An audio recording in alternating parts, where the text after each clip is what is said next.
Break के बाद एक बार फिर आप सभी का बहुत स्वागत है। जाग उठा भारत आप देख रहे हैं और मैं हूं आपके साथ पुनीता सिंह। खबरों की शुरुआत में सबसे पहले बात कर लेते हैं पाकिस्तान की, क्योंकि पाकिस्तान एक बार फिर से दहल उठा है। पाकिस्तान के कराची एयरपोर्ट पर कल देर रात एक बड़ा धमाका किया गया जिसमें 2 लोगों की जान जाने की खबर सामने आई। इसी के साथ 11 लोग घायल हो गए हैं, लेकिन इसी के साथ सवाल भी उठ रहे हैं कि आखिरकार पाकिस्तान में शांति की बहाली कभी हो पाएगी या नहीं हो पाएगी।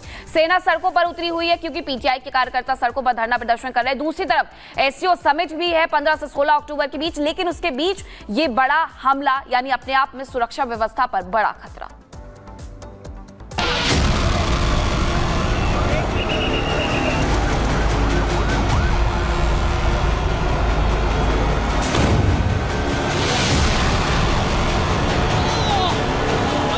पाक में बड़ा धमाका,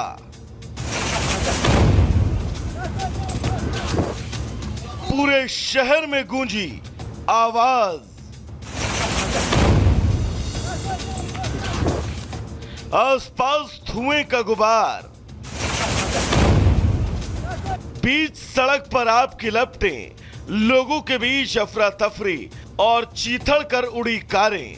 तस्वीरें पाकिस्तान की आर्थिक राजधानी कराची की हैं, जो रविवार देर रात धमाकों से थर्रा गया। कराची के अंतर्राष्ट्रीय एयरपोर्ट के पास एक बड़ा विस्फोट हुआ।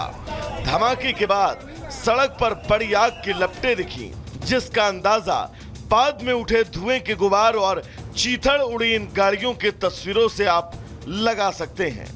स्थानीय मीडिया के मुताबिक पाकिस्तानी अलगाववादी militant group Balochistan liberation army ने हमले की जिम्मेदारी ली, लेकिन उससे भी ज्यादा हैरान करने वाली बात ये कि धमाका चीनी नागरिकों को टारगेट करके किया गया था। पाकिस्तानी गृह मंत्रालय के एक अधिकारी का दावा है कि चीनी नागरिकों पर किया गया हमला था।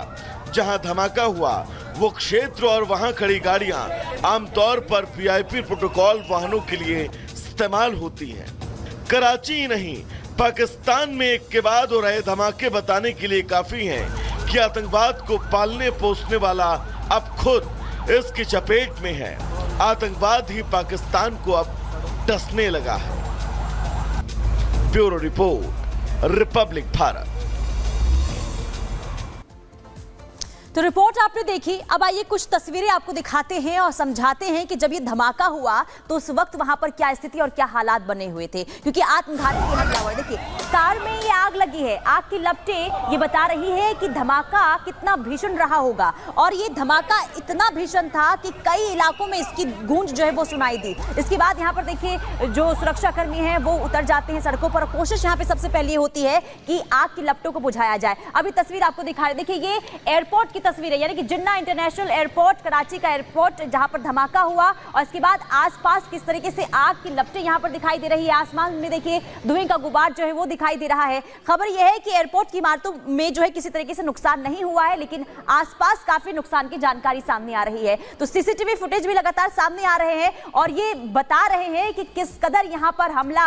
लेकिन आपको बता दें कि इस हमले की जिम्मेदारी भी ले ली गई है और बीएलए ने ये जिम्मेदारी ली है, यानी कि बलूचिस्तान लिबरेशन आर्मी की तरफ से जिम्मेदारी ली गई और ये कहा गया कि ये हमला जो है उनकी तरफ से किया गया है और जो टारगेट थे वो चीनी नागरिक थे। ये तस्वीरें उस वक्त की है जब हमला किया गया था। आनन फानन में देखिए वहां पर जो है फायर ब्रिगेड की टीम पहुंचती है, कोशिश ये की जाती है। देखिए घायल, जो इस हमले में जो लोग घायल हैं उन्हें आनन फानन में अस्पताल पहुंचाया गया है। 2 लोगों की जान जाने की खबर सामने आई है, जिसमें चीनी नागरिक बताए जा रहे। देखिए एक और ये तस्वीर सामने आई है, जब ये हमला हुआ यानी कि जब ये धमाका हुआ तो वहां पर जो गाड़ियां खड़ी थी वो वहां पर जो है पूरी तरीके से क्षतिग्रस्त हो गई, क्योंकि आग में जो है पूरी गाड़ियां जो है आग की लपटों में झुलस गई थी। ये देखिए ये तस्वीर लगातार सामने आ रही है इसके बाद वहां पर। और ये ब्लास्ट के बाद की तस्वीरें आपको दिखा रहे हैं, जहां वहां पर यानी कि जो सुरक्षा कर्मी हैं, जो पुलिस के अधिकारी हैं, वो लगातार वहां पर जो है निगरानी बनाए हुए थे। जानने की ये कोशिश कर रहे थे कि आखिर इस हमले के पीछे की वजह क्या है। लेकिन अब तक जो सामने आया वो कि इस हमले में चीनी नागरिक को टारगेट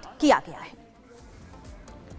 तो पूरी तरीके से कंगाल आतंकिस्तान अब गृह युद्ध के मुहाने पर खड़ा हुआ नजर आ रहा है। एससीओ की मीटिंग होने वाली है, लेकिन उसके पहले देश में यानी कि पाकिस्तान में कुछ भी ठीक नजर नहीं आ रहा है। एक तरफ इमरान खान के समर्थक है जो कि सड़कों पर उतर करके गदर काट रहे हैं, तो दूसरी तरफ शहबाज सरकार है जिसने उन्हें शांत कराने के लिए सेना सड़कों पर उतार दी है। लेकिन शांति की बहाली अभी भी नहीं।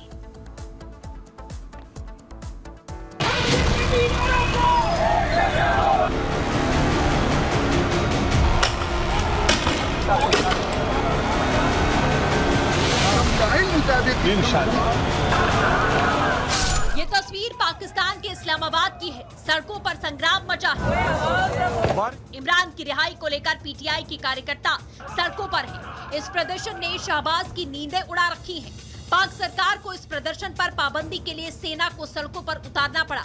बावजूद इसके खैबर पख्तूनख्वा और बलूच से उठी ये विद्रोह की आंधी शहबाज के तख्त को हिला चुकी है। लाखों लाख प्रदर्शनकारी सर पर कफन बांधे अपने नेता पीटीआई चीफ की रिहाई के लिए सत्ता से टकराने को तैयार बैठे हैं। शहबाज की पुलिस से लेकर पाकिस्तानी फौज भी प्रदर्शनकारियों को रोकने में पूरी तरह नाकाम साबित हो रही है। पहले सुनिए सड़कों पर उतरे इन प्रदर्शनकारियों को, जो सरकार को आगाह कर चुके हैं जब तक इमरान की रिहाई नहीं होगी ये कोहराम बदस्तूर जारी रहेगा।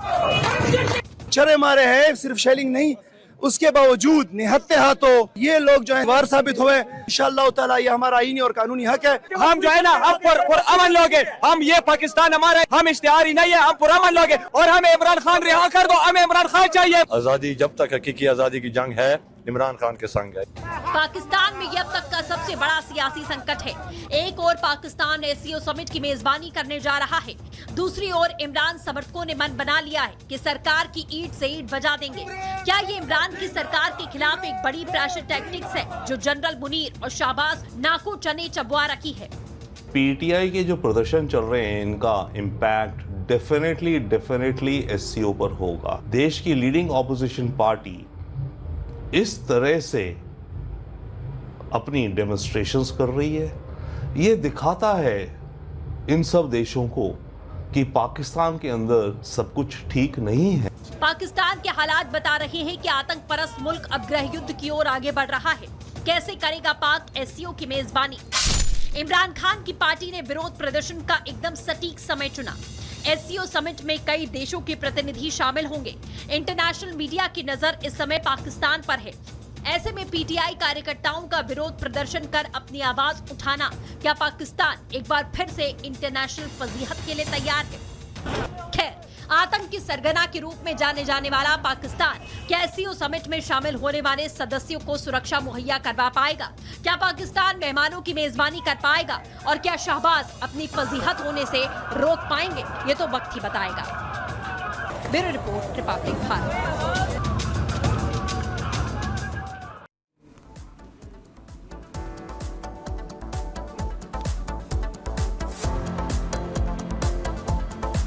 चलिए आगे बढ़ते हैं और बात कर लेते हैं धर्म परिवर्तन की। देखिए, धर्म परिवर्तन का खेल लगातार अगर हम भारत की बात करें तो यहां से निकलकर सामने आता रहा है, लेकिन अब इसे लेकर यानी कि धर्म परिवर्तन को लेकर भगोड़े जाकिर नाइक ने जहर उगला है और ये इसे गुनाह नहीं बल्कि सवाब मान रहा है। जाकिर नाइक ने कहा है कि बीमार को ठीक करने से बड़ा काम होता है धर्म परिवर्तन करना, मुस्लिम बनाना। अब उसकी तरफ से ये जो जहर उगला गया है उसके पीछे की वजह क्या रही, कहाँ उसने ये बयान दिया, इस रिपोर्ट में आपको दिखाएंगे।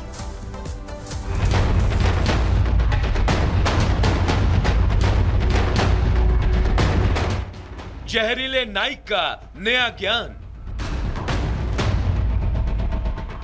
धर्मांतरण पर चलाई जहरीली जुबान। धर्म के नाम पर दुनिया भर में गंदगी फैलाने वाले जाकिर नाइक का नया ज्ञान आपको हैरान करके रख देगा। इस ज्ञान में धर्मांतरण को लेकर जाकिर नाइक ने जो कहा वह असल दुनिया भर में धर्म परिवर्तन करने वालों को हरी झंडी है। हरी झंडी इस बात की धर्मांतरण कितना भी हो वो गलत नहीं है। मैंने चुना था डॉक्टर बनने के लिए क्योंकि मैं समझता था डॉक्टर बनना सबसे अच्छा पेशा। अच्छी बात है, लेकिन सबसे अच्छा नहीं है। अगर मैं कोई बीमार की इलाज कराता हूं तो मुझे खुशी होती, लेकिन अगर कोई गैर मुस्लिम को इस्लाम की तरफ दावत देता हूं, अल्लाह उसे हिदायत देता है, तो जो खुशी होती दिल में वो बीमार को अच्छे करने से लाखों गुना ज्यादा है। अल्लाह ताला फरमाते एक शख्स को अगर आप गैर मुस्लिम को मुस्लिम बनाते तो वो नियामुल हर्म है, मतलब वो लाल रेड कैमल के बराबर है। यानी धर्मांतरण कराना कितना महान काम है। इसे करके जाकिर नाइक जैसे लोगों को एक खुशी होती है जो दुनिया की सबसे महंगी कार पाने के बराबर है। धर्मांतरण के कारण दुनिया भर के कई देशों में महिलाओं और लड़कियों के साथ क्या होता है किसी से छिपा नहीं। इसके बाद भी ऐसे घिनौने काम को महान बताना जाकिर नाइक की घिनौनी सच को दिखाता है। धर्मांतरण पर ज्ञान देने के बाद इसी मंच से जाकिर नाइक ने अपना पाकिस्तान प्रेम भी सबको दिखाया। हाल ही में पाकिस्तान की यात्रा कर लौटे जाकिर नाइक इतने प्रभावित हुए हैं कि वो पाकिस्तान की तुलना जन्नत से करने लग गए। पाकिस्तान मुल्क में बहुत खराबी है, ये है वो है। मैं बोला जो भी खराबी है अमेरिका से अच्छी है। पाकिस्तान में रह के जन्नत में जाने के चांसेस बनिस्बत अमेरिका से तो सैकड़ों गुना ज्यादा है। यानी जन्नत जाने का पाकिस्तान वालों का चांस अमेरिका के मुकाबले ज्यादा है। यानी भूखमरी और बदहाली की सजा काट रहा पाकिस्तान अमेरिका से बेहतर है। जाकिर नाइक पाकिस्तान पर इस तरह का बयान देकर किसे खुश करना चाहता है वो तो वही बता सकता है, लेकिन जाकिर नाइक का यह ज्ञान सच्चाई से कोसों दूर है। Bureau report, Republic Bharat.